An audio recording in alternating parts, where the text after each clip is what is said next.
Hello hi welcome to Kokila's kitchen. இன்றைக்கி நம்ம கிச்சனில் கர்நாடகா ஸ்பெஷல் நொச்சுண்டே தான் பார்க்க போகிறோம்.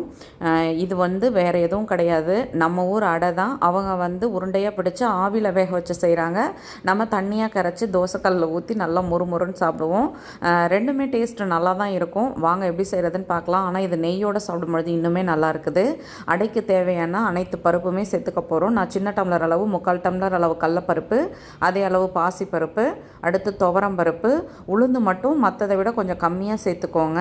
அடுத்து இட்லி அரிசி, இது எல்லாமே சேர்த்துட்டு இது கூட ஒரு 2 காஞ்ச மிளகாய் சேர்த்துக்கணும்.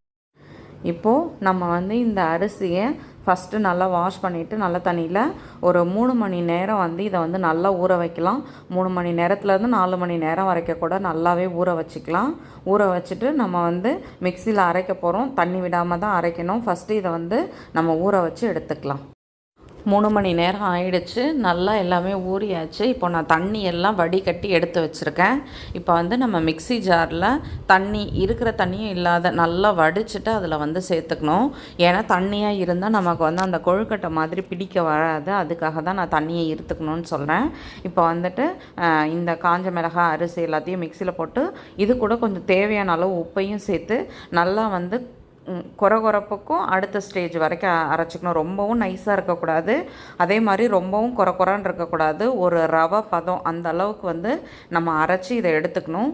இப்போ மிக்சியில் நீங்கள் நல்லா நைஸான்னு சொல்ல முடியாது, கொரகொரப்பாகவே அரைச்சி எடுத்துக்கோங்களேன்.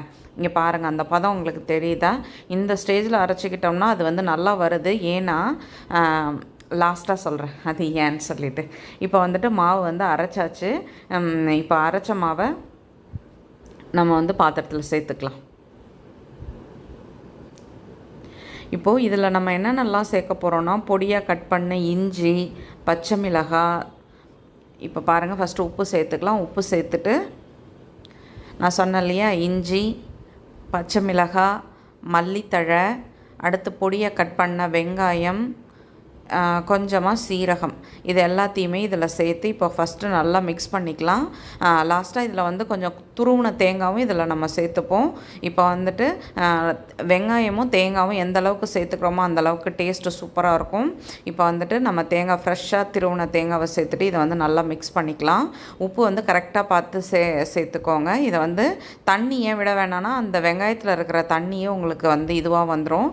அதனால தான் நான் தண்ணி விட வேணான்னு சொன்னது. இப்போ பாருங்கள், இந்த உருண்டையாக இருக்கிற மாவு எல்லாத்தையுமே இதை மாதிரி கொழுக்கட்டை மாதிரி நம்ம பிடிச்சி எடுத்துக்க வேண்டிதான்.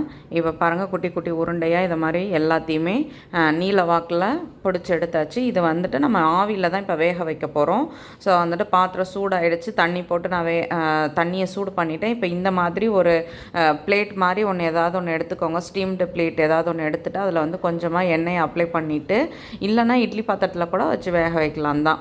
இப்போ எண்ணெயை அப்ளை பண்ணிவிட்டு இந்த கொழுக்கட்டை மாதிரி இருக்கிற எல்லாத்தையுமே இதில் நான் அரேஞ்ச் பண்ணிவிட்டு ஒரு 10லேருந்து 15 நிமிஷம் நல்லா மூடி போட்டு வேக வச்சுக்கலாம். இப்போ பாருங்கள், 10 நிமிஷத்துக்கு மேலே ஆகிடுச்சு. ஓப்பன் பண்ணி பார்க்கலாம். இப்போ இந்த மாதிரி ஏதாவது ஒரு ஸ்டிக்கை வச்சு நம்ம குத்தி பார்த்தோம்னா ஒட்டாமல் வந்துடுச்சுன்னா வெந்துடுச்சு. நம்ம எடுத்துக்கலாம். இப்போது இது கூட சர்வ் பண்ணுறதுக்கு நம்ம கீ தான் சூடு பண்ணி எடுத்துக்க போகிறோம். நான் ஜஸ்ட்டு ப்ளைன் கீயை மட்டும் இதில் நான் சூடு பண்ணிக்கிட்டேன். இது கூட சால்ட்டோ இல்லை பெருங்காயத்தூளோ எதுவுமே நான் சேர்த்துக்கல.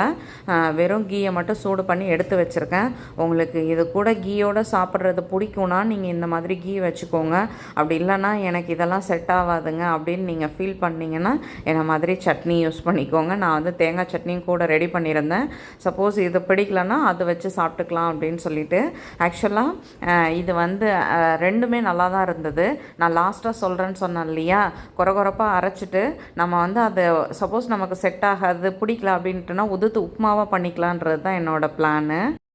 அடை மாவுலாம் மீந்துடுச்சுன்னா உப்புமா பண்ணுவோம் இல்லையா, அதை மாதிரி தான் செய்யலான்னு இருந்தேன். ஆனால் இதை நல்லா அப்படியே உதிர்த்து விட்டுட்டு நெய் போட்டு சாப்பிட்டதும் சூப்பராக இருந்துச்சு. கண்டிப்பாக ட்ரை பண்ணி பாருங்கள். ஒரு வாட்டியாவது ட்ரை பண்ணி பாருங்கள். வீடியோ பிடிச்சா லைக் பண்ணுங்கள். மறக்காமல் ஃப்ரெண்ட்ஸ் அண்ட் ஃபேமிலிக்கு ஷேர் பண்ணுங்கள். ஷேர் பண்ணுறதோடு மட்டும் இல்லாமல் செஞ்சு பார்த்துட்டு உங்கள் கமெண்ட் சொல்லுங்கள். மோசம்லாம் சொல்ல முடியாது. உங்களுக்கு இதெல்லாம் எனக்கு செட் ஆகாதுன்னு ஃபீல் பண்ணிங்கன்னா நம்மளை மாதிரி அடையாக ஊற்றி சாப்பிட்டுக்கோங்க. வீடியோ பிடிச்சா மற்றவங்களுக்கும் ஷேர் பண்ணுங்கள்.